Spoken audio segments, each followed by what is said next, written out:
అందుకే మా స్ఫూర్తి అందశ్రీ, మా స్ఫూర్తి గద్దరన్న, మా స్ఫూర్తి సోనియా గాంధీ. మరి నీ స్ఫూర్తి ఎవరా అని అడుగుతున్నా. నిజామా, కాసిం రిజ్వీనా, ఈడీ అమీనా? ఎవడు నీ స్ఫూర్తి? ఏ జాతి నీది? నీ జాతేంది? నీ నీతేంది? నీకు మాకు పోలికేంది? నీకు మాతో పోటేంది? మేము అదమర్చినప్పుడు, మేము కనుమూర్చినప్పుడు 4 కోట్ల తెలంగాణ సభానేజ్ని కబలించి దోపిడీకి పాల్పడుతుంది కదా. ఆ దోపిడీని మేము అంత ఈజీగా మర్చిపోతామా? అయినా ఒక్క మాట చెప్పదలుచుకున్నా. సరిగ్గా 2 తరాల ముందు నిజాం నవాబు, కాసిం రిజ్వీ ప్రపంచంలో ఆగర్భ శ్రీమంతులు, ప్రపంచంలోనే అత్యంత ధనికుల లెక్కగట్టినప్పుడు మొదటి 2 స్థానాలలో ఆనాడు నిజాం ప్రభు ఉండే. సరిగ్గా 2 తరాల తర్వాత ఒక పారిశ్రామికవేత్త బాగా రాణించి 1000 కోట్ల రూపాయలు సంపాదించినాక ఆయనకు కోరిక కలిగింది. అరే, ప్రపంచంలోనే శ్రీమంతుడైన నిజాం కుటుంబాన్ని కలుద్దాం, ఎవరున్నారు ఆ కుటుంబం అని ఎతికిండు. కలుద్దామని ప్రయత్నం చేసిండు. కకావికలం అయిపోయి చెట్టుకొకడు పుట్టకొకడు దేశానికొకడు దిక్కులేని పరిస్థితి నిజాం కుటుంబానికే పట్టింది. నీ కుటుంబం ఎంత?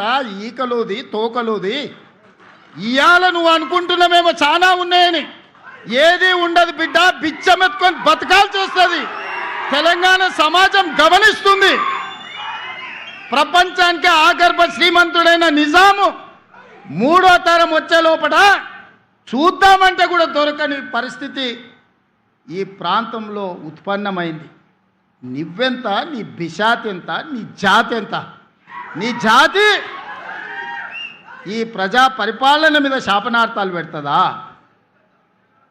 చర్చకు రమ్మంటే చేత కాదు, అసెంబ్లీకి రమ్మంటే ఇంట్లో వండుకుంటాం. ఇంట్లో వండుకొని వెనకంగా కుట్రలు కుతంత్రాలు. తెలంగాణ సమాజం ఎడ్డిదో గుడ్డిదో కాదు. తెలంగాణ సమాజం చైతన్యవంతమైంది. అదే సమయంలో తెలంగాణ సమాజం సంయమనంతో వ్యవహరిస్తుంది.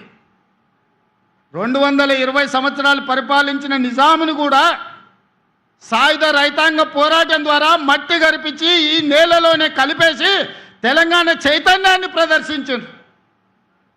నువ్వెంత? నువ్వు 10 ఏళ్ళు ముఖ్యమంత్రిగా ఉంటే నిజాం కంటే గొప్పని అయిపోయినా అని విర్రవిగితే ఈ తెలంగాణ సమాజం ఊరుకుంటుందా? ఈ తెలంగాణ సమాజం నిన్ను క్షమిస్తుందని నువ్వు అనుకుంటున్నావా?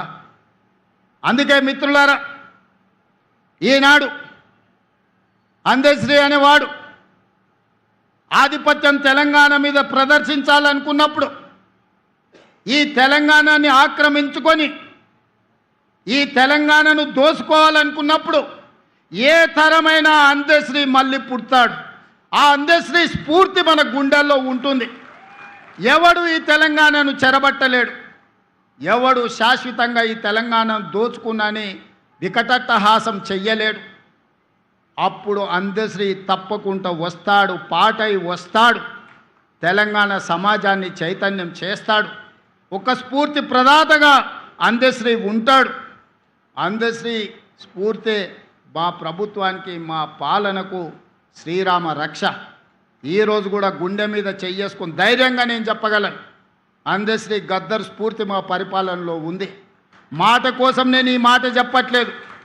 నిజమైన స్ఫూర్తిని తీసుకొని ఈరోజు పరిపాలన అందిస్తున్నా. 60 రోజుల్లో 11,000 టీచర్ ఉద్యోగాలను నోటిఫికేషన్ నుంచి